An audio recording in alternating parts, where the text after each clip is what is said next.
So good evening ಎಲ್ಲರಿಗೂ.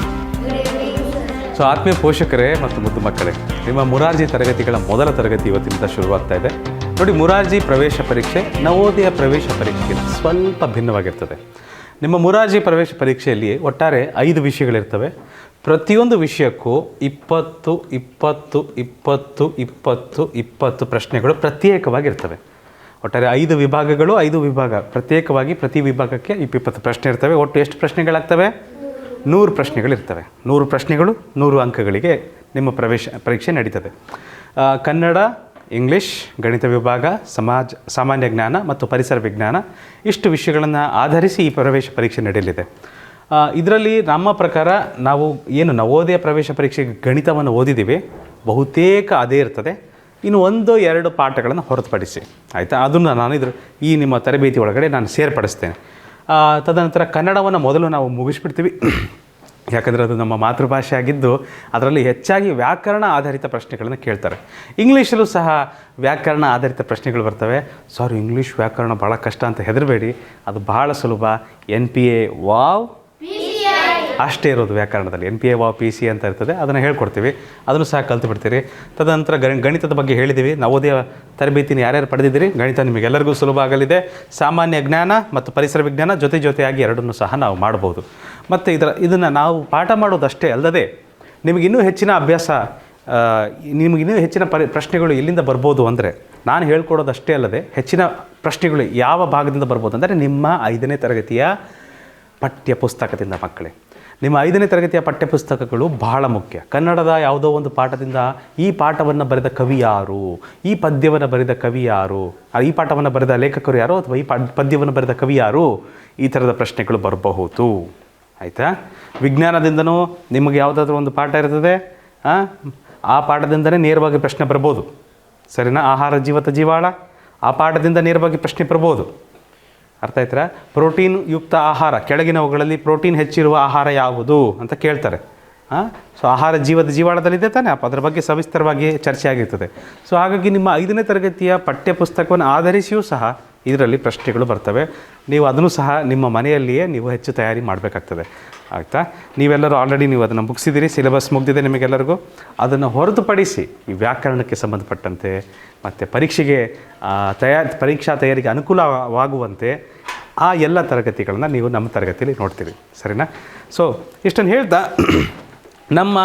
ನಿಮ್ಮ ನೆಚ್ಚಿನ ಕನ್ನಡ ಭಾಷೆಯ ಮಾತೃಭಾಷೆ ಕನ್ನಡದ ಮೊದಲ ಪಾಠ ಕನ್ನಡ ವರ್ಣಮಾಲೆ.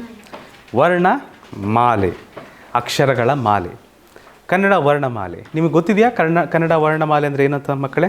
ಗೊತ್ತಿದೆಯಾ? ಎಲ್ಲರಿಗೂ ಗೊತ್ತಿದೆಯಾ? ಯಾವತ್ತಾದರೂ ಬರೆದಿದ್ದೀರಾ? ಚಿಕ್ಕವರಿದ್ದಾಗ ಮೊದಲು ಯಾವ ಅಕ್ಷರ ಬರೆಸ್ತಾರೆ ನಿಮಗೆ? ಸ್ಲೇಟ್ ಮೇಲೆ ಎಷ್ಟು ಸರಿ ಬರೆದಿರ್ತೀರ? ಅದೊಂದು ಅಕ್ಷರವನ್ನು ಎಷ್ಟು ಸರಿ ಬರೆದಿರ್ತೀರಿ, ಹೌದಲ್ವಾ? 1000, 2000 ಎಷ್ಟು ಸರಿ ತಿದ್ದಿರ್ತೀರಿ ಅದನ್ನು, ಒಂದು ಅಕ್ಷರ ಬರೀಲಿಕ್ಕೋಸ್ಕರ. ಮೊದಲ ಅಕ್ಷರ ಭಾಳ ಕಷ್ಟ, ಆಮೇಲೆ ಹೋಗ್ತಾ ಎಲ್ಲ ಅಕ್ಷರಗಳನ್ನು ನೀವೇ ಬರೆದುಬಿಡ್ತೀರಿ ತನ್ನಷ್ಟಕ್ಕೆ ತಾವೇ, ಹೌದಾ? ಸೊ ಈ ಅಕ್ಷರಗಳಿದಾವಲ್ಲ, ಇ ಈ ಉ ಊ ನಾವು ಶಿಶ್ವರದಲ್ಲಿ ಎಲ್ಲಪ್ಪ ಅರಸ, ಕ್ಷಮಿಸಿ ಆ ಅಂದರೆ ಅರಸ, ಆ ಅಂದರೆ ಆನೆ, ಅದೆಲ್ಲ ಇಲ್ಲ ಇಲ್ಲಿ. ಆಯಿತಾ? ನೀವೆಲ್ಲರೂ 5ನೇ ತರಗತಿಗೆ ಬಂದಿದ್ದೀರಿ. ಸೊ ಅಷ್ಟು ಬೇಸಿಕ್ಕಾಗಿ ಹೋಗೋದಿಲ್ಲ ನಾವು, ಸ್ವಲ್ಪ ವೇಗವಾಗಿ ಹೋಗ್ತೇವೆ. ನಿಮಗೆ ಕನ್ನಡ ವರ್ಣಮಾಲೆಗಳ ಪರಿಚಯ ಇದೆ ಎಲ್ಲರಿಗೂ, ಆ ಇಂದ ಳ ತನಕ. ಆಯಿತಾ? ಆದರೆ ಈ ಸಂಪೂರ್ಣ ವರ್ಣಮಾಲೆಯನ್ನು ನಾವು ವಿಂಗಡಿಸ್ತೀವಿ. ಒಂದನ್ನು ಮುಖ್ಯವಾಗಿ ಏನಂತ ಕರಿತೀವಿ? ಸ್ವರಗಳು ಅಂತ ಕರಿತೀವಿ. ಇನ್ನೊಂದನ್ನೇನಂತ ಕರಿತೀವಿ? ವ್ಯಂಜನಗಳು ಅಂತ ಕರಿತೀವಿ. ಸ್ವರಗಳು ಅಂತ ಯಾಕೆ ಕರಿತೀವಿ? ಸ್ವರಗಳಷ್ಟೇ ಅಲ್ಲ, ಸ್ವರಗಳು, ವ್ಯಂಜನಗಳು ಮತ್ತು ಯೋಗವಾಹಕಗಳು ಅಂತಲೂ ಕರಿತೀವಿ. ಯೋಗವಾಹಕಗಳು ಅಂತಲೂ ಇರ್ತವೆ, ಮುಂದೆ ನೋಡ್ತೀವಿ ಅದನ್ನು. ಆಯಿತಾ? ಸ್ವರಗಳಿಗೆ ಸ್ವರಗಳು ಅಂತ ಯಾಕೆ ಕರಿತೀವಿ ಅದನ್ನು ಹೇಳಿ. ಕನ್ನಡದಲ್ಲಿ ಸ್ವರಗಳಂತೀವಿ, ಇಂಗ್ಲೀಷಲ್ಲಿ ವೋವೆಲ್ಸ್ ಅಂತೀವಿ. ನಿಮಗೆ ಗೊತ್ತಾ? ಇಂಗ್ಲೀಷಲ್ಲೂ ಅಕ್ಷರಗಳಿದ್ದಾವೆ ಇದೇ ಥರ, ಎಲ್ಲಿಂದ ಎಲ್ಲಿವರೆಗಿದ್ದಾವೆ? ABCD XYZ ತನಕ ಇದ್ದಾವೆ. ಗೊತ್ತಿದೆಯಲ್ವಾ? ಕನ್ನಡಕ್ಕಿಂತ ಇಂಗ್ಲೀಷ್ ಭಾಳ ಚೆನ್ನಾಗಿ ಬರ್ತದೆ ನಿಮಗೆಲ್ಲ, ನಾನು ನೋಡಿದ ಮಟ್ಟಿಗೆ. ಸೊ ABCDಯಿಂದ Z ತನಕ ಇಂಗ್ಲೀಷ್ ಅಕ್ಷರಗಳಿದ್ದಾವೆ. ಇಂಗ್ಲೀಷ್ ಅಕ್ಷರಗಳಲ್ಲೂ ಸಹ ಸ್ವರಗಳಿದ್ದಾವೆ, ಅದಕ್ಕೆ ವೋವೆಲ್ಸ್ ಅಂತ ಕರಿತೀವಿ. ಯಾವ್ಯಾವೋ? AEIOU. ಮಕ್ಕಳೇ, ಸ್ವರಗಳು ಅಂದರೆ ಏನು ಮತ್ತೆ ಹಾಗಾದರೆ? ಸ್ವರಗಳು ಈ ಅಕ್ಷರಗಳಿಗೆ ಅಥವಾ ನಮ್ಮ ಕನ್ನಡದ ಈ ಅಕ್ಷರಗಳಿಗೆ, ಈ ವರ್ಣಗಳಿಗೆ ಮಾತ್ರ ನಾವು ಸ್ವರಗಳು ಅಂತ ಕರಿತೀವಿ. ಯಾಕೆ? ಸ್ವತಂತ್ರವಾಗಿ ನಾವು ಉಚ್ಚರಿಸಬಹುದು. ಏನು ಸ್ವತಂತ್ರವಾಗಿ ಉಚ್ಚಾರಣೆ ಮಾಡಬಹುದು ಅಂದರೆ, ಈ ಎ ಇ ಐ ಓ ಯುನು ಸಹ ಸ್ವತಂತ್ರವಾಗಿ ಉಚ್ಚಾರಣೆ ಮಾಡೋದು ಅಂದರೆ ಅರ್ಥ ಏನು? ಅದರ ಅರ್ಥ ಏನು ಗೊತ್ತಾ ನಿಮಗೆ? ಅದನ್ನು ಉಚ್ಚಾರಣೆ ಮಾಡಬೇಕಾದ್ರೆ ನಿಮ್ಮ ನಾಲಿಗೆಗಳು ಮತ್ತು ಈ ನಿಮ್ಮ ಮಾತಾಡಲಿಕ್ಕೆ ಬೇಕಾದ ತುಟಿ, ನಾಲಿಗೆ, ಹಲ್ಲು, ಗಂಟಲು ಇದಕ್ಕೆ ಹೆಚ್ಚು ನಿಮಗೆ ತೊಂದರೆ ಆಗಲ್ಲ. ನೀವು ನೋಡಿರಿ, A E I O U ಎಷ್ಟು ಜಲ್ದಿ ಹೇಳ್ಬೋದು. ಅದೇ ಡಿ ಹೇಳ್ರಿ, ಡಿ ಡಿ ತುಟಿ ಬಡಿತದ. ಹಾಂ, ಎಮ್ ಎಮ್ ತುಟಿ ಮುಚ್ಚಿದೆ, ತುಟಿನ ಅಂಟಿಸ್ತೆ, ಎಮ್ ಅಂತ ಹೇಳ್ರಿ. ಹಾಂ, ತುಟಿನ ಎರಡು ತುಟಿಗಳನ್ನು ನೀವು ತಾಕಿಸದೆ ಎಮ್ ಅಂತ ಉಚ್ಚಾರಣೆ ಮಾಡಿ ತೋರಿಸ್ತಾರೆ. ಎಮ್ ಮ ಮಾ ಮಾ ಹೇಳ್ರಿ, ತುಟಿ ಮುಟ್ಟಿಸ್ತೆ. ಹಾಂ, ಏನಪ್ಪ? ಹಾಂ, ಹೇಳಿ ಹೇಳಿ ಹೇಳಿ. ತುಟಿ ಮುಟ್ಸೋ ಹಾಗಿಲ್ಲ. ಹಾಂ, ತುಟಿ ಮುಟ್ತು, ತುಟಿ ಮುಟ್ಟಿಸದೆ ಮಾ ಅಂತ ಉಚ್ಚಾರಣೆ ಮಾಡ್ತೀರಾ ಯಾರಾದರೂ? ಓ, ಇದು ಅಂಬಾ ಅಂತಿದ್ದಾರೆ ಯಾರೋ ಒಬ್ರು. ಮಾ ಬರುತ್ತಾ? ತುಟಿ ಮುಟ್ಟಿಸ್ತೆ. ಹಾಂ, ಭ ತುಟಿ ಮುಟ್ಟಿಸ್ತೆ, ತುಟಿ ಮುಟ್ಟಿಸಿದೆ. ಹಾಂ, ನಾಲಿಗೆಯನ್ನು ಮೇಲ್ಗಡೆ ಭಾಗಕ್ಕೆ ಮುಟ್ಟಿಸ್ತೆ. ನಿಮ್ಮ ಮೇಲ್ಗಡೆ ಭಾಗ ಇದೆಯಲ್ವಾ? ಹಾಂ, ಮೇಲ್ಗಡೆ ಭಾಗಕ್ಕೆ ಮುಟ್ಟಿಸ್ತೆ, ಟ ಉಚ್ಚಾರಣೆ ಮಾಡಿರಿ. ನಾಲ್ಗೆ ಮೇಲೆ ಮುಟ್ಟಿಸೋ ಹಾಗಿಲ್ಲ, ನಾಲ್ಗೆ ಮೇಲೆ ಮುಟ್ಟಿಸದೆ ಟ. ನಾಲ್ಗೆನ ಹಲ್ಲಿಗೆ ಮುಟ್ಟಿಸ್ತೆ, ತ ಹೇಳ್ರಿ. ಹಲ್ಲಿಗೆ ಮುಟ್ಟಿಸೋ ಹಾಗಿಲ್ಲ ನೋಡ್ರಿ. ಮತ್ತೆ ನಾಲ್ಗೆನ ಹಲ್ಲಿಗೆ ಮುಟ್ಟಿಸೋ ಹಾಗಿಲ್ಲ, ಮೇಲ್ಗಡೆ ಹಲ್ಲಿಗೆ ಮುಟ್ಟಿಸೋ ಹಾಗಿಲ್ಲ.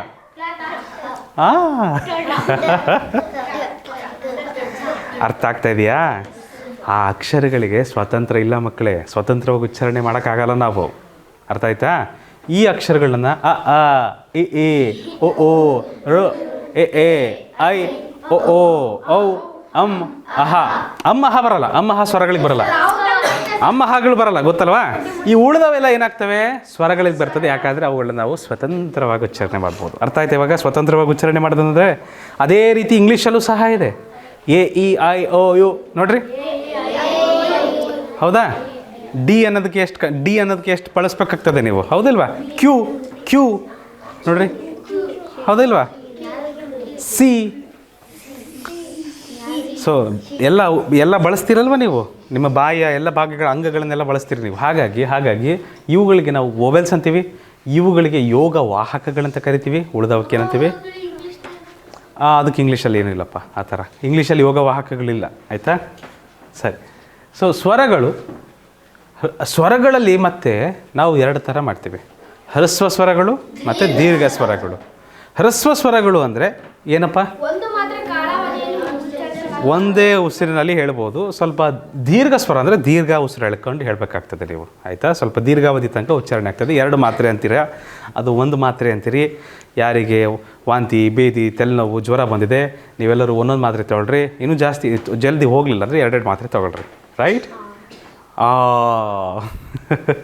ಸೊ ಮಾತ್ರೆ ಅಂದರೆ ಆ ಥರ ಅಲ್ಲ, ಉಚ್ಚಾರಣಾ ಅವಧಿಗೆ ಮಾತ್ರೆ ಅಂತ ಹೇಳ್ತಾರೆ, ಆಯಿತಾ? 1 ಸೆಕೆಂಡು, 2 ಸೆಕೆಂಡು. ಇದು 1 ಸೆಕೆಂಡ್ ಅವಧಿಗೆ ಉಚ್ಚಾರಣೆ ಮಾಡ್ತೀರಿ, ಅದನ್ನು 2 ಸೆಕೆಂಡ್ ಹೇಳ್ತೀರಿ, ಡಬಲ್ ಹೇಳ್ತೀರಿ.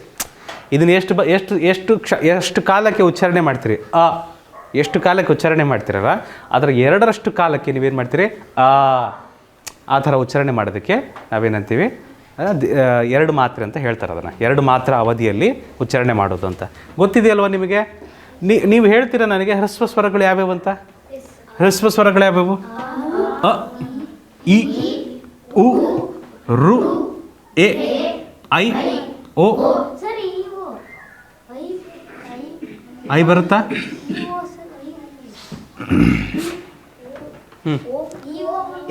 ಏನಪ್ಪ? ಓ, ಈ ಓ. ಐ ಬರುತ್ತಾ ಇಲ್ವಾ? ಐ ಹ್ರಸ್ವ ಸ್ವರದಲ್ಲಿ ಬರುತ್ತಾ ಇಲ್ವಾ? ಐ ಹ್ರಸ್ವ ಸ್ವರದಲ್ಲಿ ಬರುತ್ತಾ? ಬರಲ್ಲ ತಾನೇ? Very good. ಓ, ಅವು ಬರುತ್ತಾ ಹ್ರಸ್ವ ಸ್ವರದಲ್ಲಿ? ಹ್ರಸ್ವ ಸ್ವರದಲ್ಲಿ ಅವು ಬರುತ್ತಾ? ಹಾಗಾದರೆ ಹ್ರಸ್ವ ಸ್ವರಗಳು ಎಷ್ಟಾದವು ಅಂತ ಹೇಳ್ತೀರಾ? ನೋಡಿ ಕರೆಕ್ಟಾಗಿ. ಹ್ರಸ್ವ ಸ್ವರಗಳು ಎಷ್ಟಾಗಿದ್ದಾವೆ? 1 2 3 4 5 6 6 ಹ್ರಸ್ವ ಸ್ವರಗಳಿದ್ದಾವೆ ಮಕ್ಕಳೇ. ಗೊತ್ತಿರಬೇಕಿದು. ಮುರಾಜಲ್ಲಿ ನೇರವಾಗಿ ಕೇಳಿಬಿಡ್ತಾರೆ, ಕನ್ನಡ ವರ್ಣಮಾಲೆಯಲ್ಲಿ ಹ್ರಸ್ವ ಸ್ವರಗಳು ಎಷ್ಟಿದ್ದಾವೆ? ಸ್ವರಗಳಲ್ಲಿ ಹ್ರಸ್ವ ಸ್ವರಗಳು ಎಷ್ಟಿದ್ದಾವೆ? 6 ಹ್ರಸ್ವ ಸ್ವರಗಳಿದ್ದಾವೆ. ಅಥವಾ ಈ ಕೆಳಗಿನವುಗಳಲ್ಲಿ ಹ್ರಸ್ವ ಸ್ವರಗಳು ಯಾವ್ಯಾವು ಅಂತ ಕೇಳಿಬಿಡ್ತಾರೆ. ಆಯಿತಾ? ಅದರಲ್ಲಿ ಒಂದು ಐ ಕೊಟ್ಟಿರ್ತಾರೆ, ಇನ್ನೂ 3 ಹ್ರಸ್ವ ಸ್ವರಗಳನ್ನು ಕೊಟ್ಟಿರ್ತಾರೆ. ಕೆಳಗಿನವುಗಳಲ್ಲಿ ಯಾವುದು ಅಲ್ಲ ಅಂತ ಕೇಳಿರ್ತಾರೆ.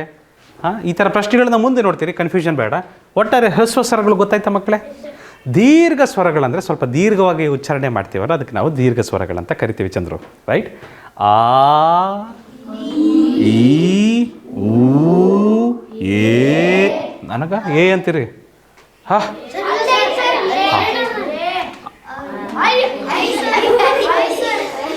ಏನಂತಿದ್ಯಪ್ಪ ನೀನು? ಎ ಅಂತಿದ್ಯಾ, ಐ ಅಂತಿದ್ಯಾ? ಐ. ಓಕೆ. ಓ, ಹಾಂ. ಅವು ಅಂತ ಒಂದು ಪಕ್ಷಿ ಅಂತದ ಗೊತ್ತಾ? ನೀನಲ್ಲಪ್ಪ, ಅವು ಅಂತ ಪಕ್ಷಿನಲ್ಲ. ರಾತ್ರಿ ಹೊತ್ತು 12 ಗಂಟೆಗೆ ನಾಯಿಗಳಂತಾವು. ರೈಟ್. ಎನಿವೇಸ್ ದೀರ್ಘ ಸ್ವರಗಳು ಎಷ್ಟಿದ್ದಾವೆ ಹಾಗಾದರೆ? 7 ದೀರ್ಘ ಸ್ವರಗಳಿದ್ದಾವೆ. 7 + 6 ಎಷ್ಟಾಯಿತು?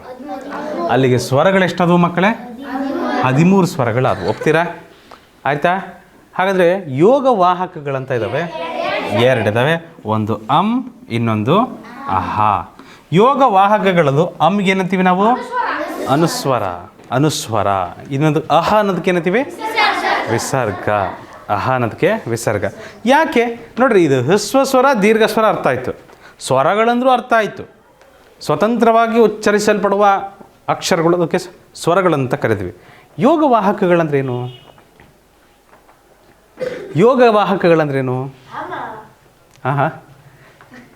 ಇದರಲ್ಲಿ 2 ಅಕ್ಷರಗಳ ಉಚ್ಚಾರಣೆ ಬರ್ತದೆ.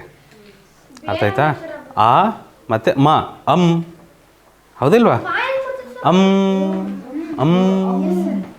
ಆಹಾ, ಅಹಾ, ಹೌದಲ್ವಾ?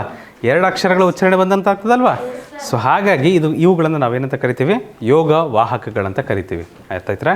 ವ್ಯಂಜನಗಳಿಗೆ ಬಂದರೆ ಮಕ್ಕಳೇ, ವ್ಯಂಜನಗಳಲ್ಲಿ 2 ರೀತಿಯ ವ್ಯಂಜನಗಳಿದ್ದಾವೆ. ಒಂದು ವರ್ಗೀಯ ವ್ಯಂಜನಗಳು, ಇನ್ನೊಂದು ಅವರ್ಗೀಯ ವ್ಯಂಜನಗಳು.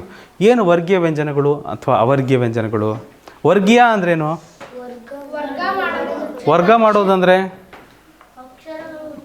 ವರ್ಗ ಮಾಡೋದಂದ್ರೆ ಈ ಥರನಾ? ಕ ಇಂಟು ಕ ಇಸ್ ಈಕ್ವಲ್ ಟು ಕ ಸ್ಕ್ವೇರ್. ಕಾನ ವರ್ಗ. ನಾವು ಗಣಿತದಲ್ಲಿಲ್ಲಪ್ಪ, ಕನ್ನಡಕ್ಕೆ ಬಂದಿದ್ದೀವಿ. ಕನ್ನಡದಲ್ಲಿ ವರ್ಗ ಮಾಡೋದಂದ್ರೆ ಏನಂತ ಅರ್ಥ? ವರ್ಗ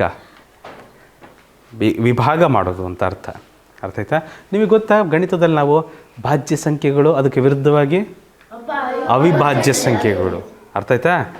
ವರ್ಗೀಯ ಸಂಖ್ಯೆಗಳು, ಅದಕ್ಕೆ ವಿರುದ್ಧವಾಗಿ ಅವರ್ಗೀಯ ಸಂಖ್ಯೆಗಳು. ವರ್ಗೀಯ ಸಂಖ್ಯೆಗಳು ಅಂದರೆ ನಾವು ಒಂದು ಗುಂಪಾಗಿ ಮಾಡಬಹುದಾದಂಥ ಸಂಖ್ಯೆಗಳು, ಒಂದು ಗುಂಪಲ್ಲಿ ಮಾಡ್ಬೋದಾದಂಥ ಸಂಖ್ಯೆಗಳು, ಅವಕ್ಕೆ ಏನಂತೀವಿ? ವರ್ಗೀಯ ಸಂಖ್ಯೆಗಳು. ಅವರ್ಗೀಯ ಸಂಖ್ಯೆಗಳಂದರೆ ಅವುಗಳನ್ನು ಗುಂಪಿಗೆ ಸೇರ್ಸೋಕ್ಕಾಗಲ್ಲ. ಆಯಿತಾ? ಆ ಗುಂಪಲ್ಲಿ ಸೇರ್ಸೋಕ್ಕಾಗಲ್ಲ, ಅದಕ್ಕೆ ಏನಂತೀವಿ ನಾವು? ಅವರ್ಗೀಯ ಸಂಖ್ಯೆಗಳಂತ ಕರಿತೀವಿ. ಸೊ ವರ್ಗೀಯ ಸಂಖ್ಯೆಗಳಲ್ಲಿ 3 ಥರ ವಿಧ ಇದ್ದಾವೆ. ಒಂದು ಅಲ್ಪ ಪ್ರಾಣಾಕ್ಷರಗಳು, ಇನ್ನೊಂದು ಮಹಾಪ್ರಾಣಾಕ್ಷರಗಳು ಮತ್ತು ಅನುನಾಸಿಕಗಳು. ಅದಕ್ಕಿಂತ ಮುಂಚೆ ಒಮ್ಮೆ ಹೇಳಿಬಿಡ್ತೀರಾ ವರ್ಗೀಯ ವ್ಯಂಜನಗಳು ಅಂದರೆ ಯಾವ್ಯಾವ ಅಂತ? ವರ್ಗೀಯ ವ್ಯಂಜನಗಳಂದರೆ ಕ ಇಂದ ಮವರೆಗೂ ಇವೆಲ್ಲ ಯಾರಿಗೆ ಸೇರ್ತವೆ? ವರ್ಗೀಯ ವ್ಯಂಜನಗಳು. ಇವೆಲ್ಲ ಏನೋ ವರ್ಗೀಯ ವ್ಯಂಜನಗಳು. ಅವರ್ಗೀಯ ವ್ಯಂಜನಗಳಂದರೆ ಇವು ಯ, ರ, ಲ, ವ, ಶ, ಸ, ಹ, ಳ. ಇವೆಲ್ಲವೂ ಯಾರಿಗೆ ಸೇರ್ತವೆ? ಅವರ್ಗೀಯ ವ್ಯಂಜನಗಳು. ಈ ವರ್ಗೀಯ ವ್ಯಂಜನಗಳು ಎಷ್ಟಿದಾವೆ ಹಾಗಾದರೆ? 25 ವರ್ಗೀಯ ವ್ಯಂಜನಗಳಿದ್ದಾವೆ. ಅವರ್ಗೀಯ ವ್ಯಂಜನಗಳು ಎಷ್ಟಿದಾವೆ ಮಕ್ಕಳೇ? 9 ಇದ್ದಾವೆ. 9 ಇನ್ನೆಲ್ಲೋ ಒಂದು ಕಡೆ ಇತ್ತಲ್ಲ? 9 ಇನ್ನೂ ಮತ್ತೆ ಬೇರೆ ಕಡೆ ಇತ್ತಾ ಎಲ್ಲಾದರೂ? 9 ಮತ್ತೆ ಎಲ್ಲಾದರೂ ಬಂದಿತ್ತಾ? 9 ಎಲ್ಲೂ ಇಲ್ಲ. ಕರೆಕ್ಟ್. ಓಕೆ. ಸೊ ಸ್ವರಗಳಲ್ಲಿ ಹ್ರಸ್ವ ಸ್ವರಗಳು 6, ದೀರ್ಘ ಸ್ವರಗಳು 7, 6 + 7 13, ಯೋಗ ವಾಹಕಗಳು 2. ಕರೆಕ್ಟ್ ಇದೆ. ಕನ್ನಡದಲ್ಲಿ ಎಷ್ಟು ಸ್ವರಗಳಿದ್ದಾವೆ? Thank you.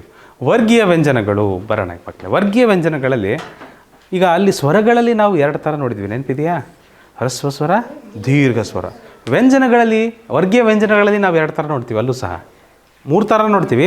ಮುಖ್ಯವಾಗಿ 2 ಏನಿದೆ ಇಲ್ಲಿ. ಮೊದಲನೇದಾಗಿ ಅಲ್ಪ ಪ್ರಾಣಾಕ್ಷರ, ಮಹಾಪ್ರಾಣಾಕ್ಷರ, ಹ್ರಸ್ವ ಸ್ವರ, ದೀರ್ಘ ಸ್ವರ ಥರ. ಇದು ಸಹ ಅಲ್ಪ ಪ್ರಾಣಾಕ್ಷರ ಅಂದರೆ ಚಿಕ್ಕ ಅಕ್ಷರಗಳು, ಮಹಾಪ್ರಾಣಾಕ್ಷರಗಳಂದರೆ ಸ್ವಲ್ಪ ಒತ್ತಿ ಹೇಳಬೇಕಾಗ್ತದೆ ನೀವು, ಆಯಿತಾ? ಆ ಥರದ ಅಕ್ಷರಗಳಿವು. ಅರ್ಥ ಆಗ್ತಿದೆಯಾ? ಅಲ್ಪ ಪ್ರಾಣಾಕ್ಷರಗಳಂದರೆ ಯಾವ್ಯಾವು? ಕ, ಗ, ಚ, ಜ, ಟ, ಡ, ತ, ದ, ಪ, ಬ. ಇವು ಯಾಕೆ ಬರೋದಿಲ್ಲ? ಇವು ಅವರ್ಗೀಯ ವ್ಯಂಜನಗಳು, ಹೌದಲ್ವಾ? ಇದನ್ನು ನಾವು ಈಗ ಚರ್ಚೆ ಮಾಡ್ತಿಲ್ಲ. ಇವೆಲ್ಲವೂ ಯಾರಿಗೆ ಸೇರ್ತವೆ? ಅಲ್ಪ ಪ್ರಾಣಾಕ್ಷರಗಳಿಗೆ ಸೇರ್ತವೆ. ಅರ್ಥ ಆಯ್ತಾ? ಮಹಾಪ್ರಾಣಾಕ್ಷರಗಳಿಗೆ ಯಾರು ಬರ್ತಾರೆ? ಖ, ಬರೀ ಕ ಅಲ್ಲ, ಖ. ಸ್ವಲ್ಪ ಉಸಿರು ಬಿಟ್ಟು ಹೇಳಬೇಕಾಗ್ತದೆ ನೀವು, ಆಯಿತಾ? ಖ, ಘ, ಛ, ಝ, ಠ, ಡ, ಥ, ಧ, ಫ. ಗಾಳಿ ಸ್ವಲ್ಪ ಹೋಗ್ಬೇಕಾಗ್ತದೆ ರೀ ಬಾಯಿಂದ, ಆಯಿತಾ? ಆವಾಗ ಸ್ವಲ್ಪ ಒತ್ತಿ ಹೇಳ್ದಂಗೆ ಆಗ್ತದೆ ಅದು, ಆಯಿತಾ? ಫಲ, ಫಲ ಕೇಳಿದ್ದೀರಾ? ಫಲ, ಫಲ, ಸೀತಾಫಲ. ಹಾಂ, ಬರೀ ಸೀತಾಫಲ ಅಂತೀರಾ? ಸೀತಾಫಲ, ಫ, ಫ. ಹವಾ ಹೋಗ್ಬೇಕು ಸ್ವಲ್ಪ ಗಾಳಿ ಬಾಯಿಂದ. ನಿಮಗೆ ಗೊತ್ತಾ ಮಕ್ಕಳೇ? ನಿಮಗೆ ಗೊತ್ತಾ, ಮಾತಾಡೋದು ಅಷ್ಟು ಸುಲಭ ಅಲ್ಲ. ಕೆಲವರಿಗೆ ಮಾತೇ ಬರೋದಿಲ್ಲ, ಕೆಲವರಿಗೆ ಮಾತು ಬರೋದಿಲ್ಲ, ಕೆಲವರಿಗೆ ಮಾತು ಬಂದು ಮಾತು ಬರೋದಿಲ್ಲ. ಕೆಲವೊಂದು ಸರಿ ಹೊಟ್ಟೆಗೆ ಪೆಟ್ಟು ಬಿದ್ದುಬಿಡುತ್ತೆ. ಹೊಟ್ಟೆಗೆ ಪೆಟ್ಟು, ಈಗ ಸೈನಿಕರು ಇರ್ತಾರೆ ಕೆಲವರು, ಅವ್ರಿಗೆ ಒಮ್ಮೊಮ್ಮೆ ಇಲ್ಲಿ ಗುಂಡೋಗಿರುತ್ತೆ ಒಳಗೆ, ಹೊಟ್ಟೆ ಮೂಲಕ ಗುಂಡೋಗ್ಬಿಡುತ್ತೆ. ಅಲ್ಲಿದ್ದ ಸ್ನಾಯುಗಳು, ಮಾಂಸ ಎಲ್ಲ ಕಟ್ಟಾಗಿರುತ್ತೆ, ಅಲ್ಲ ನರಗಳೆಲ್ಲ ಕಟ್ಟಾಗಿರ್ತವೆ. ಕೆಲವೊಂದು ಶಬ್ದಗಳು ನಿಮ್ಮ ಹೊಟ್ಟೆಯಿಂದ ಬರ್ತವೆ. ಢ, ನೀವು ಹೊಟ್ಟೆ ಹಿಡ್ಕೊಂಡು ನೀವೊಂದು ಅಭ್ಯಾಸ ಮಾಡಿ ಎಲ್ಲರೂ. ಈಗಲ್ಲ ಕ್ಲಾಸ್ ಮುಗಿದ್ಮೇಲೆ ನಿಮ್ಮ ಹೊಟ್ಟೆನ ಒಮ್ಮೆ ಹಿಡ್ಕೊಳ್ರಿ, ಈ ಭಾಗನ ಒಂದ್ಸರಿ ಹಿಡ್ಕೊಳ್ರಿ, ಎದೆ ಹತ್ರ ಒಂದ್ಸರಿ ಕೈ ಹಿಡ್ಕೊಳ್ರಿ. ಎಲ್ಲ ಇದು ಅಕ್ಷರಗಳನ್ನು ನೀವು ಉಚ್ಚಾರಣೆ ಮಾಡ್ತಾ ಹೋಗ್ರಿ. ನೀವು ಕೆಲವೊಂದು ಶಬ್ದಗಳಿಗೆ ಹೊಟ್ಟೆಯಲ್ಲಿರುವ ಸ್ನಾಯುಗಳು ಆ್ಯಕ್ಟಿವೇಟ್ ಆಗ್ತಾವೆ. ಅರ್ಥ ಆಯ್ತಾ?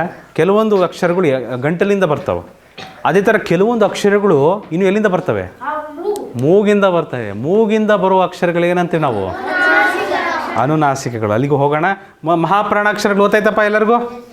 ಅನುನಾಸಿಕಗಳಂದರೆ ಎಲ್ಲಿಂದ ಬರ್ತದೆ ಸೌಂಡ್? ಅದು ಮೂಗಿಂದ ಬರ್ತದೆ. ಆ ಮೂಗಿಂದ ತರುವಂತಹ ಮೂಗಿಂದ ಅಂದರೆ ಮೂಗಿನ ಭಾಗದಿಂದ ಹೆಚ್ಚಾಗಿ ಹೊರಡಿಸುವಂತಹ ಶಬ್ದಗಳಿಗೆ, ಆ ಥರದ ಅಕ್ಷರಗಳಿಗೆ ಅನುನಾಸಿಕಗಳಂತ ಕರಿತೀವಿ.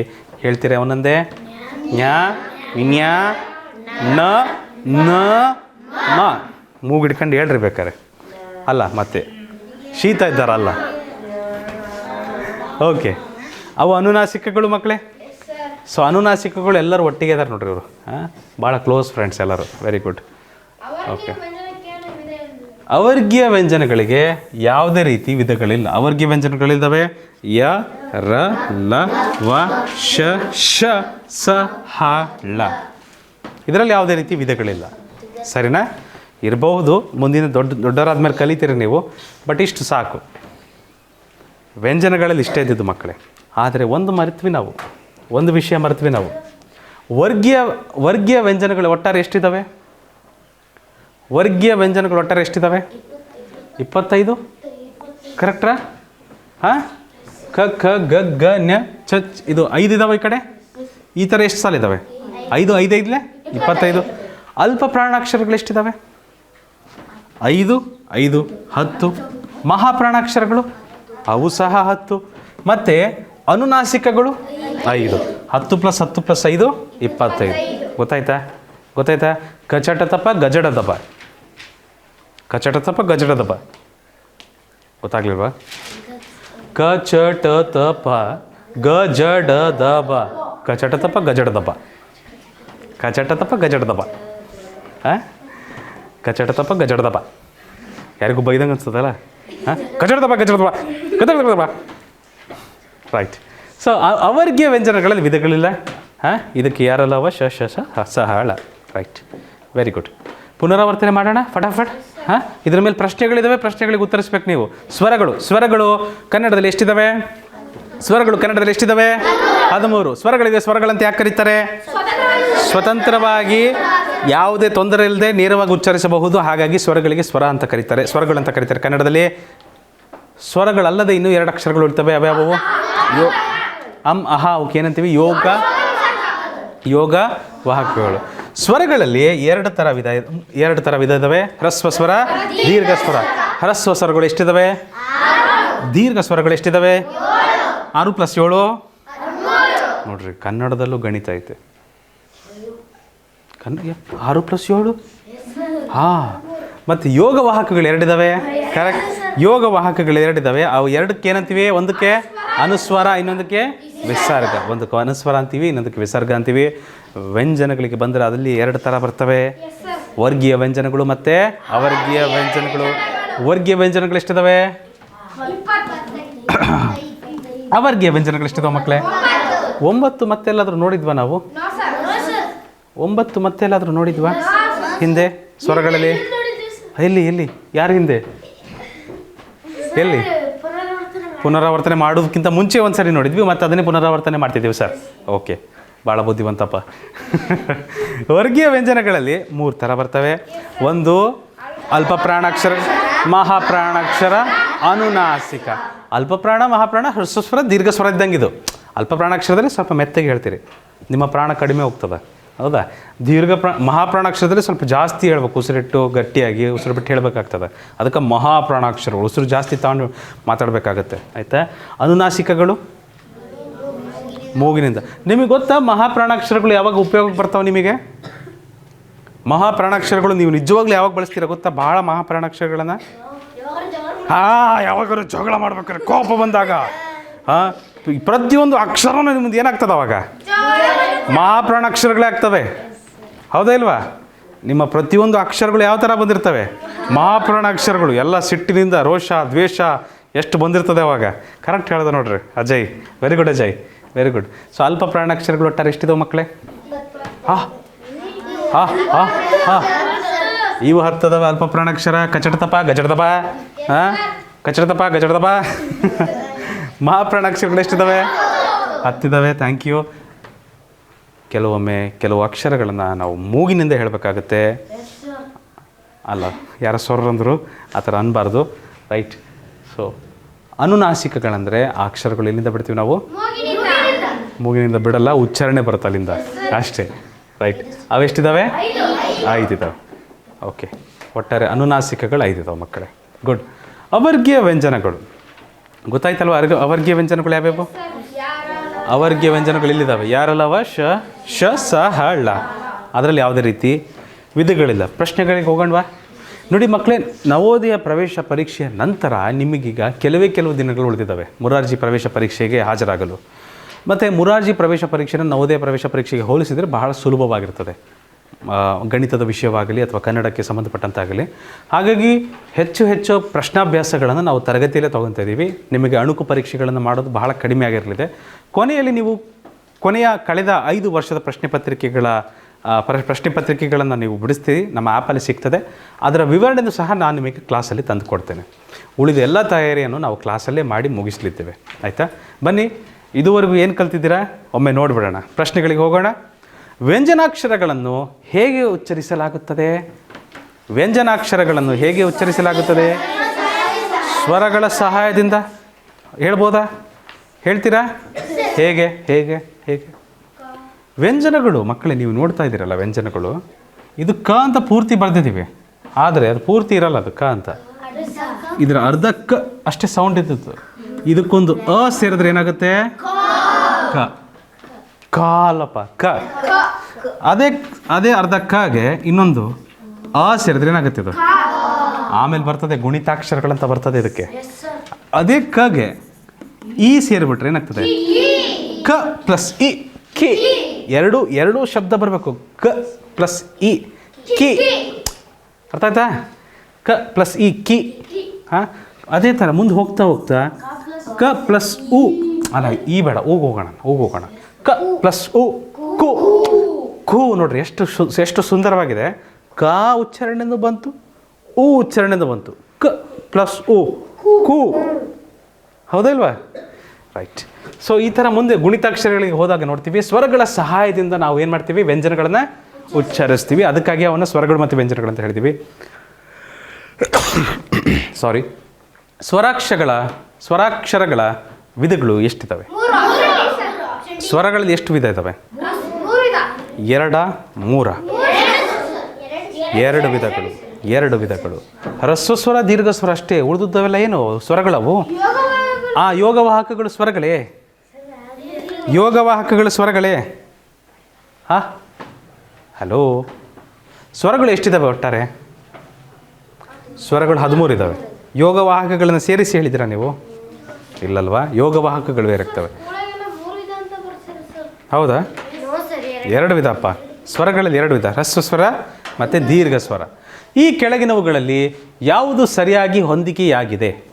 ಮೊದಲನೇದು ಸಾಗರ್ ಪಾಟೀಲ್, ಯೋಗವಾಹಕ ಅಂದ್ರೇನು? ಯೋಗವಾಹಕ ಅಂದ್ರೇನು? ಹೆಚ್ಚು ಉಸಿರಿನಿಂದ ಉಚ್ಚರಿಸುವುದು.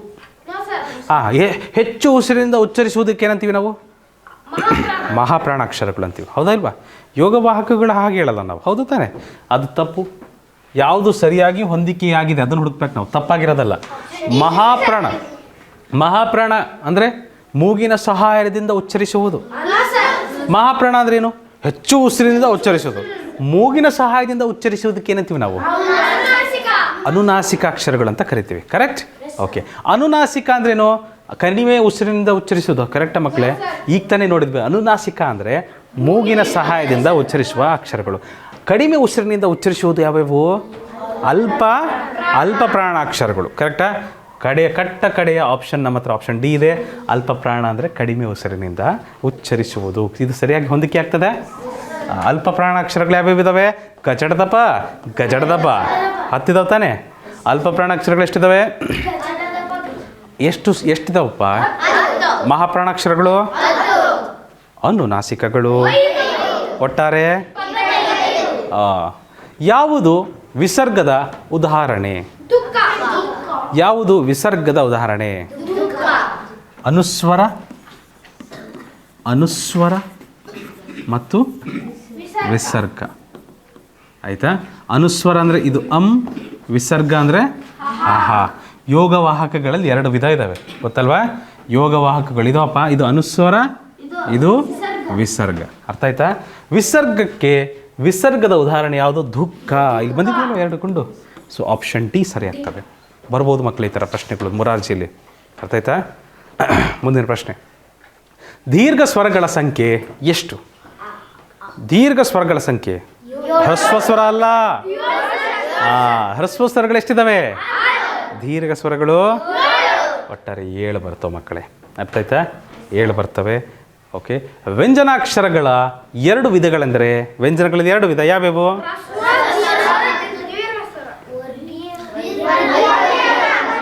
ವರ್ಗೀಯ ವ್ಯಂಜನಗಳು ಮತ್ತು ಅವರ್ಗೀಯ ವ್ಯಂಜನಗಳು. ಆಪ್ಷನ್ ಸಿ, ವರ್ಗೀಯ ಮತ್ತು ಅವರ್ಗೀಯ. ವರ್ಗೀಯದೊಳಗಡೆ ಮತ್ತೆ 3 ಥರ ಬರ್ತವೆ: ಅಲ್ಪ ಪ್ರಾಣಾಕ್ಷರಗಳು, ಮಹಾಪ್ರಾಣಾಕ್ಷರಗಳು, ಅನುನಾಸಿಕಗಳು. ಮತ್ತು ಅವರ್ಗೀಯದಲ್ಲಿ ಎಷ್ಟು ಥರ ಬರ್ತವೆ? ಏನು ಬರೋದಿಲ್ಲ. ಅದು ಅವರ್ಗೀಯ ವ್ಯಂಜನಗಳು ಹಾಗೆ ಇರ್ತವೆ.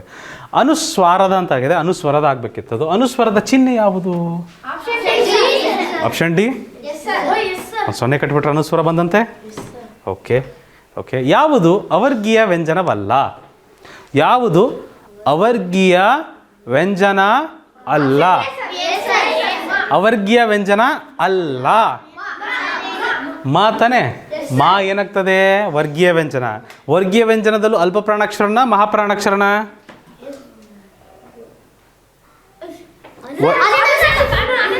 ಅನುನಾಸಿಕಕ್ಕೆ ಸೇರುತ್ತೆ. ಮೂಗು ಮುಖ ಅಂತ ಹೇಳ್ತೀರಲ್ವಾ?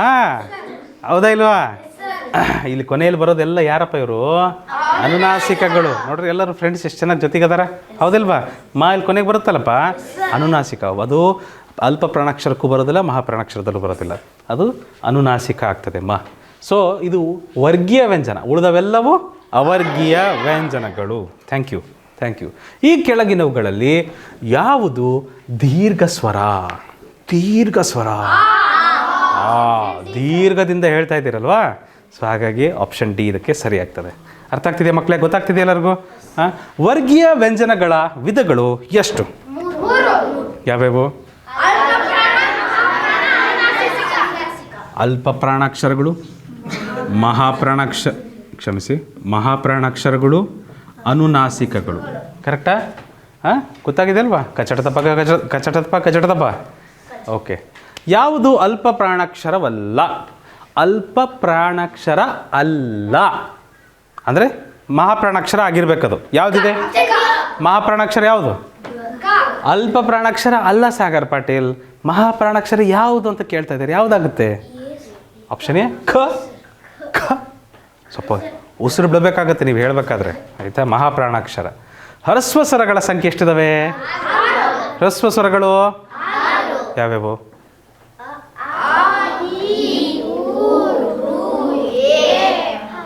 ಐ ಐ ಐ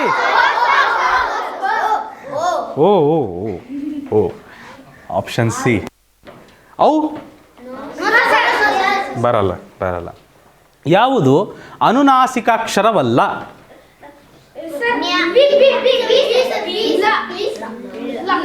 ಅನುನಾಸಿಕ ಅಲ್ಲ. ಲ ಲ ಲ ಯಾವುದಾಗುತ್ತೆ ಹಾಗಾದ್ರೆ? ಯಾವುದು ಯಾವ ಒಂದು ಗುಂಪಿಗೆ ಸೇರುತ್ತೆ? ಲ ಯಾವುದಕ್ಕೆ ಸೇರುತ್ತೆ? ಅವರ್ಗೀಯ ವ್ಯಂಜನಗಳಿಗೆ ಸೇರ್ತದೆಲ್ಲ. ಸರಿನಾ? ಮುಂದಿನ ಪ್ರಶ್ನೆ. ವರ್ಣಮಾಲೆಯಲ್ಲಿರುವ 3 ವಿಧಗಳೆಂದರೆ ಯಾವ್ಯಾವು? ವರ್ಣಮಾಲೆಯೇ 3 ವಿಧ ಅಂತ ನೋಡಿದ್ರೆ ಏನಂತ ನೋಡ್ತೀರಿ? ಸ್ವರಗಳು, ವ್ಯಂಜನಗಳು ಮತ್ತು ಯೋಗವಾಹಕಗಳು. ಸ್ವರಗಳು, ವ್ಯಂಜನಗಳು ಮತ್ತು ಯೋಗವಾಹಕಗಳು. ಕರೆಕ್ಟಾ? ಇದೇ ತಾನೇ ಮೂರು ವಿಧಗಳಂತ ಹೇಳ್ಬೋದು ನಾವು ಒಟ್ಟಾರೆ. Good good. ಈ ಕೆಳಗಿನವುಗಳಲ್ಲಿ ಯಾವುದು ಹ್ರಸ್ವ ಸ್ವರ?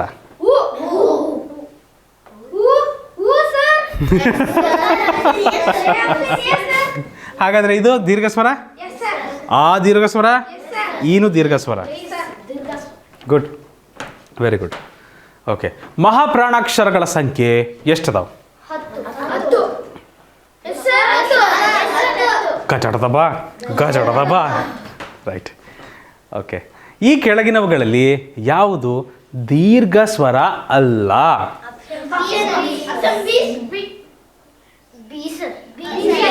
ಎ ಈ ದೀರ್ಘ ಸ್ವರ, ಆ ದೀರ್ಘ ಸ್ವರ, ಐದು ದೀರ್ಘ ಸ್ವರ. ಯಾವ ದೀರ್ಘ ಸ್ವರ ಅಲ್ಲ? ಎ ಅಲ್ಲ. Option B Akshara A. ಭಾಳ ಕನ್ಫ್ಯೂಸಿಂಗ್ ಐತ್ರಿ. ಓಕೆ. ಕನ್ನಡ ವರ್ಣಮಾಲೆಯಲ್ಲಿ ಅವರ್ಗೀಯ ವ್ಯಂಜನಗಳ ಸಂಖ್ಯೆ ಎಷ್ಟು? ಅವರ್ಗೀಯ ವ್ಯಂಜನಗಳ ಸಂಖ್ಯೆ. ಅವರ್ಗೀಯ ವ್ಯಂಜನಗಳು ಯಾರ, ಲ, ವ, ಶ, ಶ, ಸ, ಹ, ಳ ಇವೇ ತಾನೇ ಅವರ್ಗೀಯ ವ್ಯಂಜನಗಳು. ಸೊ ಅವುಗಳ ಸಂಖ್ಯೆ ಎಷ್ಟಿದೆ? 9 ಇದೆ. 9 ಇದೆ.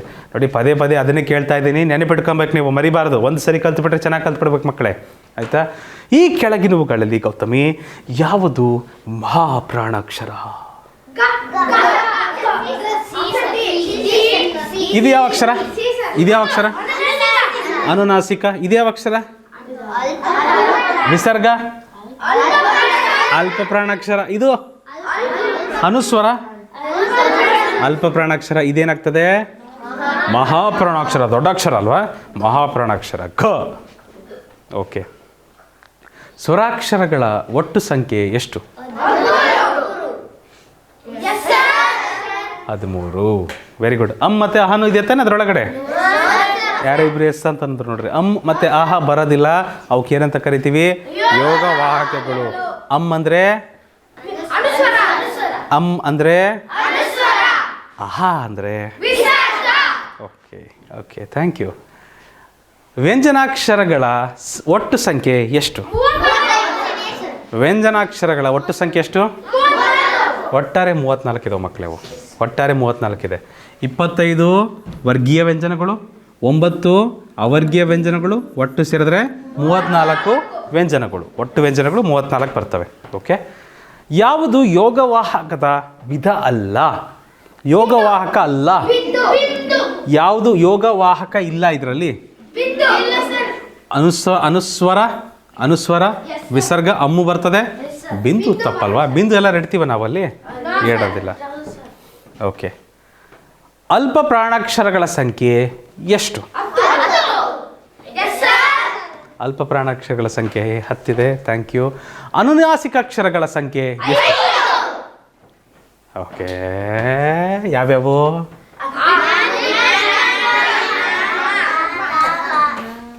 ಬಾ. ಯಾರದು ಬಾ ಅಂದಿದ್ದು? ಯಾವುದಮ್ಮ ಹೇಳಿದ್ದೀನಿ, ಹೇಳು ಇನ್ನೊಂದು ಸರಿ. ಓಕೆ ಶಾ ಇಲ್ಲ ಮತ್ತು ಶಾನು ಹೇಳ್ಬೇಕಾರೆ ಕೆಳಗಿದ್ದು ನೋಡಮ್ಮ ಕೆಳಗಿದ್ದು ಅವ್ರನ್ನ ಹಾಕ್ಬಿಟ್ರಿ ಅವ್ರು ಬೇಜಾರಾಗಲ್ಲೇನಪ್ಪ ಅವರ್ಗೀಯ ವ್ಯಂಜನಗಳಾಗ್ತವೆ ಹೌದು. ಈ ಕೆಳಗಿನವುಗಳಲ್ಲಿ ಯಾವುದು ಹ್ರಸ್ವ ಸ್ವರವಲ್ಲ? ಹ್ರಸ್ವ ಸ್ವರ ಅಲ್ಲ.